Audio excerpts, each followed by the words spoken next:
venezolano Salim Saidán, para hablar de este tema de la vicepresidenta. Salim, buenos días. Su opinión sobre este tema tan controversial del fin de semana. Muy buen día, estimado Pocho, gracias por la invitación. Hola. Un saludo también a Javier, a Andrés, a Carlos, a Carlos, a los dos Carlos. Bueno, estamos hoy en panel con María Sol Ponce y con Oscar del Bruto también. Oh, qué gusto. Oscar y Marisol, un gusto también tenerlos acá en este espacio, y gracias también por permitirme dirigirme a todos los oyentes de Radio Centro. Bueno, preocupado por lo que está pasando desde el punto de vista del Estado de Derecho y de la democracia. Creo que se tiene que esclarecer las circunstancias en las que la vicepresidenta de la República recibió la sanción de suspensión temporal sin goce de remuneración. Y también lo que pasó anoche, ¿no? Lo que pasó anoche en el Tribunal Contencioso Electoral, creo que nos tiene que invitar a la reflexión, sobre todo a la comunidad jurídica, ¿no? Creo que tenemos que hacer análisis rigurosos, apegados a derecho, para orientar a la opinión pública y poder llegar a facilitar la comprensión de la ciudadanía de lo que está pasando. Sí, Salim, muy buenos días. Oscar del Bruto le saluda. Yo creo que una de las primeras preguntas que tenemos es cuál debería ser el futuro legal del puesto de vicepresidente, o sea, ¿a quién le corresponde asumir ese cargo ahorita que en principio estaría suspendida la vicepresidenta? ¿Tiene que ser alguien que forme parte que tenga un ministerio, o el presidente puede encargar a alguien libremente? ¿Cómo funciona eso? Sí, interesante la pregunta, Oscar. El artículo 146 establece qué hacer en caso de ausencia temporal y falta definitiva del presidente. Y el artículo 150 establece qué es lo que se debe hacer cuando quien se ausenta temporalmente o falta de manera definitiva es la vicepresidenta de la República. Entonces, en este caso, el artículo que correspondería aplicar sería el artículo 150. ¿Qué es lo que pasó en el Ministerio del Trabajo? Se sustanció y se resolvió un sumario administrativo en contra de una autoridad electa con el voto popular. ¿Quién lo resolvió? Una autoridad designada por parte del presidente de la República, ¿no? De hecho, una autoridad subordinada a la ministra de Trabajo, designada por el presidente de la República. ¿Qué es lo que le corresponde ahora a Verónica Abad? Explorar vías de impugnación de esa resolución de suspensión. Puede impugnarlo en sede administrativa, a través de recursos administrativos, ante la máxima autoridad, que es el ministro de Trabajo. Puede impugnarlo ante el Tribunal Contencioso Administrativo, o a través de una nueva acción de protección, porque hay un nuevo acto, ¿no?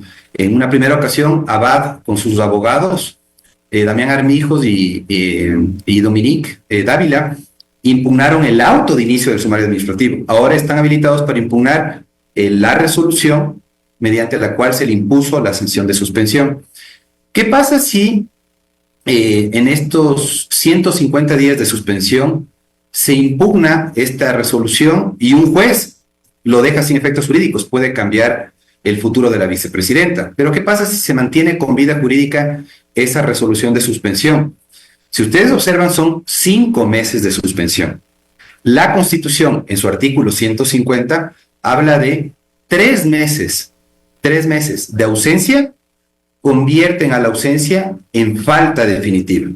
Es decir, hay un tiempo de suspensión que puede llegar a impedir que la vicepresidenta asuma el cargo de presidenta en la sucesión contemplada en la Constitución. ¿Por qué razón? Porque la vicepresidenta, si es que se ausenta del cargo por 3 meses, esa ausencia temporal se convierte en falta definitiva, de acuerdo al artículo 150 de la Constitución, y por lo tanto, ¿qué debería hacer el presidente?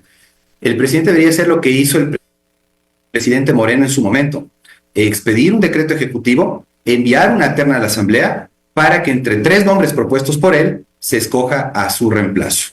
Pero eso sucederá cuando se cumplan los 3 meses. Según mis cálculos, eso sucedería a inicios de febrero.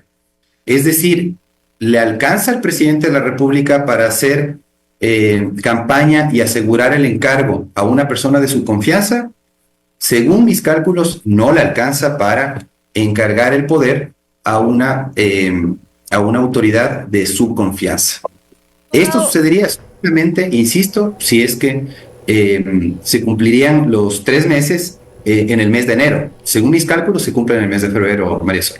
Abogado Saidán, bienvenido a Punto de Orden. María Sol Pons le saluda. El gobierno recientemente ha comunicado que la Presidencia de la República ha designado a Saría Moya como vicepresidenta encargada, luego de que el Ministerio de Trabajo suspendió en el cargo a Verónica Abad, que es el tema que tratamos en este momento. ¿Cuál es su lectura acerca de esta designación veloz de quien sería el reemplazo de Verónica Abad?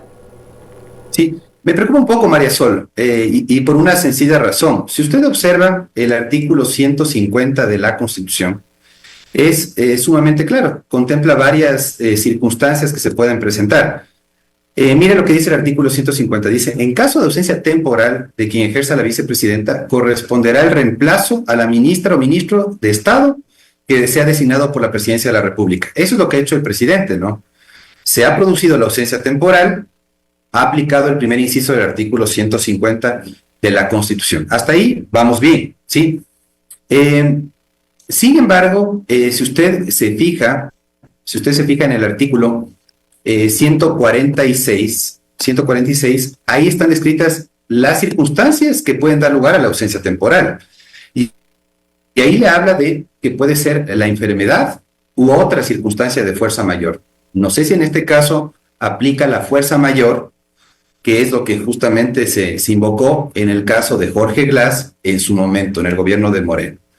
Después tiene otra cuestión más compleja, María Sol. El artículo 150 de la Constitución habla después de que en caso de falta definitiva, de que transcurran 3 meses y esta ausencia temporal se convierte en definitiva, ¿qué tiene que hacer la Asamblea?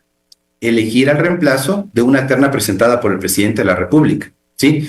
Pero aquí vamos a tener un inconveniente, que la falta definitiva se va a producir después de la primera vuelta electoral. Según mis cálculos, a inicios de febrero, se producirían se convertiría esta ausencia temporal en falta definitiva y finalmente el presidente puede seguir encargando temporalmente el poder a este ministro de Estado de su confianza.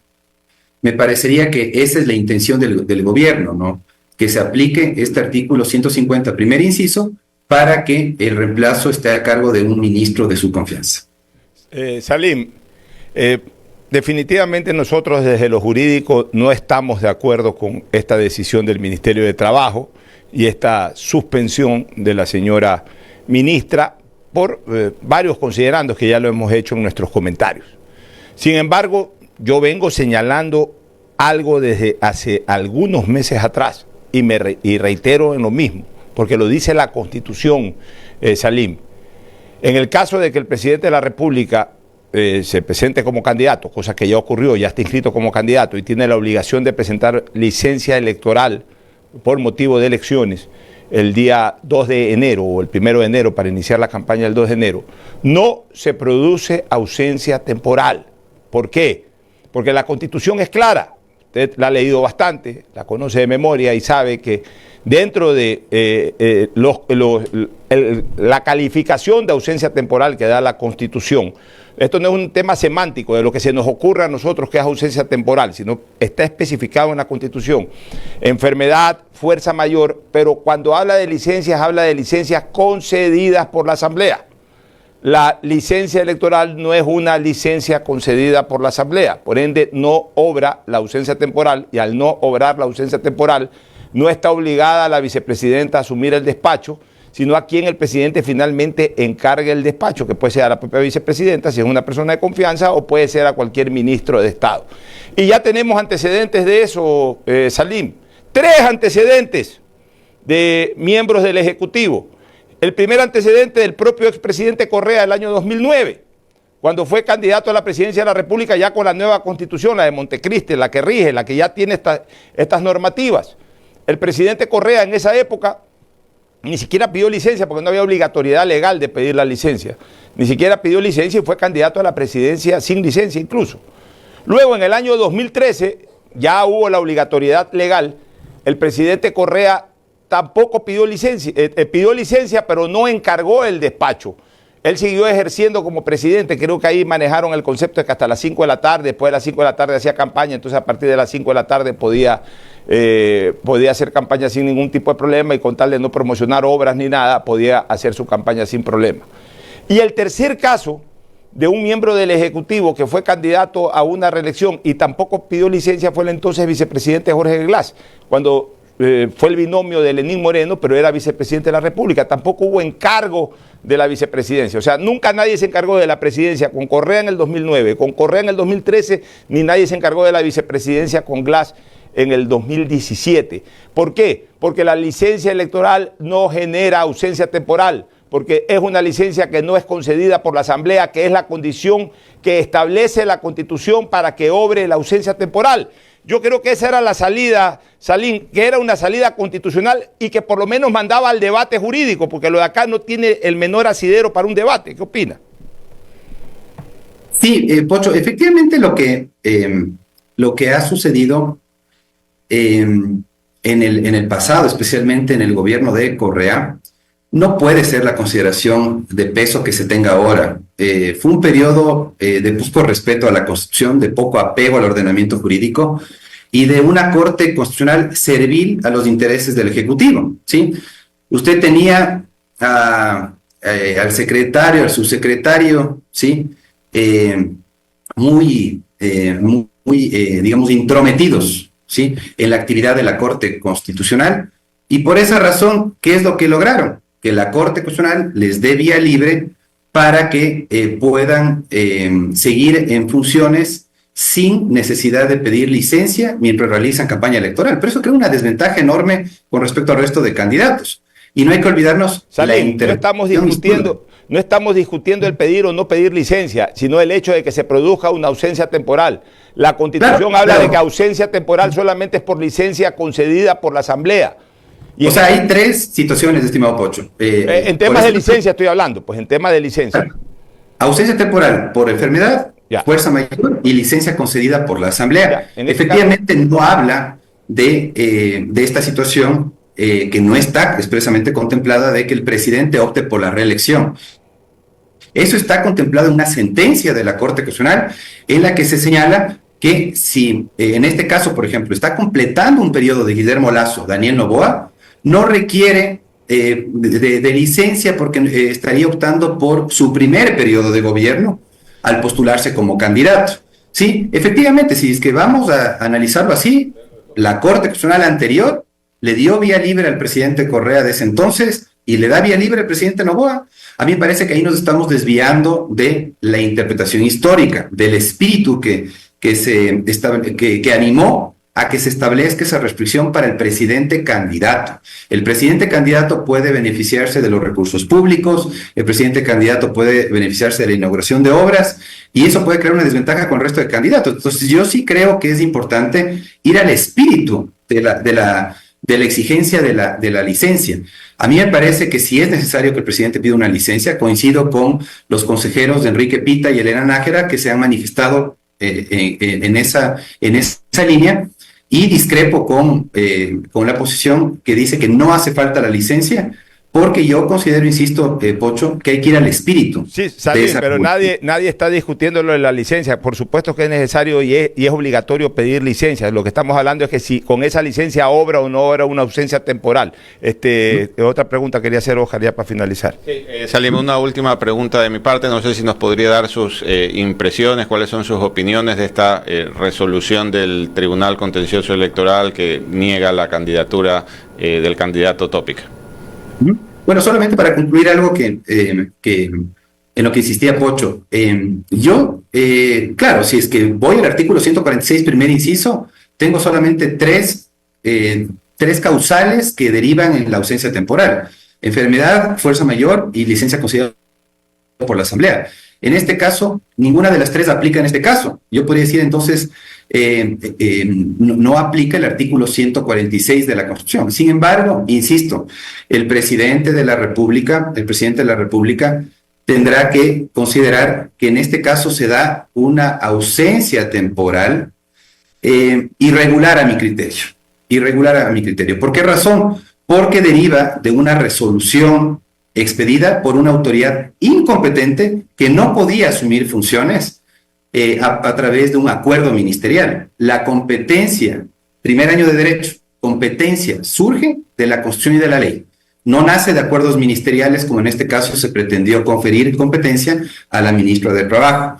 Y por otro lado, con respecto a la pregunta, Oscar, yo sí considero que en el caso de Topic, el Tribunal Contencioso Electoral resolvió con 4 votos a favor descalificar la candidatura de Topic por ser contratista del Estado, pero a partir de una interpretación extensiva que a mí también me parece irregular. Qué llamativo me parece que en este caso el señor Topic haya postulado, digamos, cumpliendo con los mismos o cumpliendo con los requisitos, acreditando no estar incurso en inhabilidades, con la misma documentación con la que se presentó ya en una elección presidencial pasada. ¿Qué ha cambiado entonces desde la última elección a esta elección? Absolutamente nada. Son los mismos contratos que se examinaron para verificar si estaba incurso en una inhabilidad. Él aparentemente habría cedido el paquete accionario a otra persona. Sí, de acuerdo a información de la Superintendencia de Compañías, de información cruzada también con el CERCOP, el Tribunal Contencioso Electoral habría llegado a una conclusión contraria de que en este caso sí está inhabilitado porque sí no se realizaron correctamente la transferencia de estas acciones. Habría que revisar la motivación de esa sentencia, pero me preocupa muchísimo que se haya dado, digamos, un criterio para la elección anterior y en esta elección haya cambiado el criterio del Tribunal Contencioso Electoral cuando las circunstancias son idénticas. El señor Topic tenía, digamos, esa posición desde el punto de vista de contratista del Estado, de ex contratista del Estado en la anterior elección, y en este caso la situación de él no ha cambiado. Me preocupa que en este caso el Tribunal Contencioso Electoral haya considerado que esa transferencia de acciones haya sido anómala, haya sido irregular, y que se haya creado un conflicto de intereses por esa situación en particular. Bueno, muy bien, Salim. Solamente para complementar esta parte final, pero es que en la elección de muerte cruzada, la candidatura de Jan Topic no fue impugnada.